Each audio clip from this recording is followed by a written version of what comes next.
As the government shutdown drags on, the USDA issued a chilling statement that the well has run dry on funds for the 40 million plus Americans who rely on SNAP benefits to feed their families. And both sides of the aisle are pointing fingers at each other. Take a look. If Democrats continue to hold Americans hostage, there will not be enough funds to provide SNAP benefits for more than 40 million Americans on November 1st. That is next week. Democrats are solely responsible for all of this unnecessary pain. Why are they doing it? To give taxpayer-funded health care benefits to illegal aliens, some of whom are violent criminals. Is there a point at which it becomes too great to justify continuing the shutdown? Well, there is an urgent need to reopen the government, which is why we continue to demand that Republicans sit at the negotiating table so we can enact a spending agreement that's bipartisan in nature. That's what we've called for from the very beginning. Just to clear some stuff up, what Caroline Levitt said is not true. Inaccurate. It's inaccurate. Yeah. It's against the law. It's illegal. That's not what's happening. So just know that. No illegal aliens, people, whatever you're going to call folks, they're not entitled, but they do have to pay taxes. They pay a lot in taxes. They pay a lot in benefits for us, and no undocumented people here receive these funds. And I think that's what's so despicable, because this is the Republican shutdown. Mike Johnson sent everybody away on vacation, okay? This is a Republican shutdown. This is not a Democratic shutdown.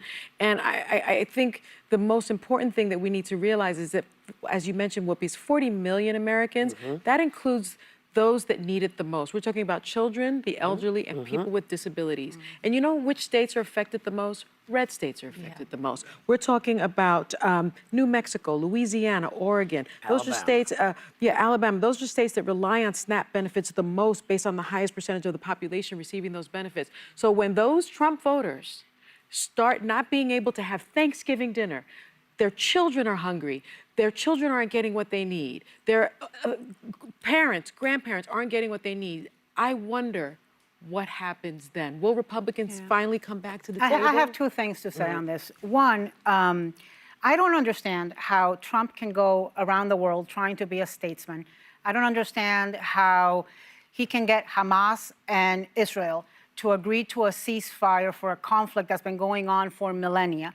And then he comes here and behaves like a 40-year-old having a tantrum, putting out AI-generated memes. If he can go and put Hamas and Israel to sign a peace treaty, surely he can exert some leadership, show himself to be a precedent, get Republicans and Democrats, we are all Americans, to come into one room and craft together a deal on health care, on immigration, on the big problems that are afflicting this country. Yes. And so, but, you know, so start at home. Yeah. And the second thing I just want to say quickly is, if you know a federal worker, reach out.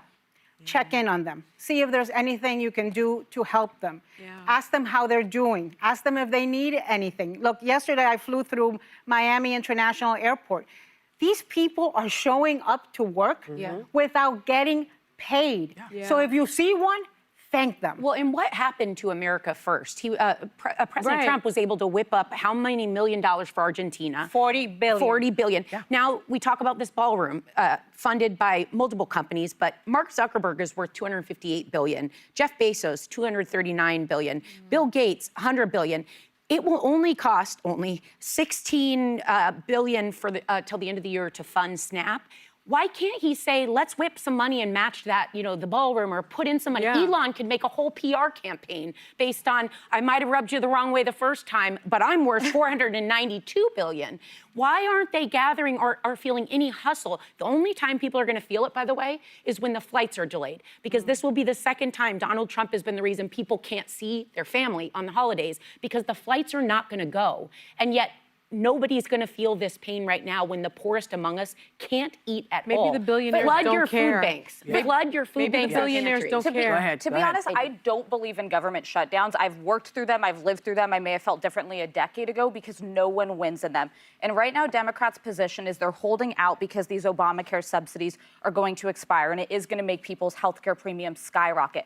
That might be a noble goal, but people also losing access to SNAP benefits right before the holidays who rely on them to provide their Thanksgiving meals is also a very real issue. So I would say they need to meet. The Senate has a proposal right now where they're saying they'll extend the Obamacare subsidies for 1 year. So then they can figure out, can you fix the healthcare system? Can you bring down premiums and reopen the government so that people get SNAP benefits before the holidays? This should not be that difficult. And if you're just going to be intransient and go your respective side because you're R or D, then get out of office, because these are your basic jobs. And they're as an still getting American. paid. Yeah, and getting paid. Well, you know, listen, I keep saying this. This comes down to us. This all comes down to us. If you got folks in your town or your neighborhood who you know are going to be affected by this, if you are able, you need to help them. Because no one else is going to do it. See, we put ourselves in the hands of folks who are, you know, for whatever reason, this is going down. But we don't have to go down with it, okay? So anything you can do personally, if somebody has destroyed your libraries or put a library, I have a friend who opened a library in her house for all the books that have been, you know, banned, like Color Purple and God Love Me, It's There, Me, God, It's yes, Me, that. Martha? Yeah. There's all of these books, you know, that you think, well, we grew up reading these books. We turned out halfway decent, you know? So there are things we can do, things we have to do. If you see kids who you know need, get out and make sure that you're helping them if you are able to. If you're able. If you're not able to, then you need to let folks know you need some help. This is no time to, you know, try to, you know, go through it on the fainting couch. Get the help you need. Everything depends on what you decide to do.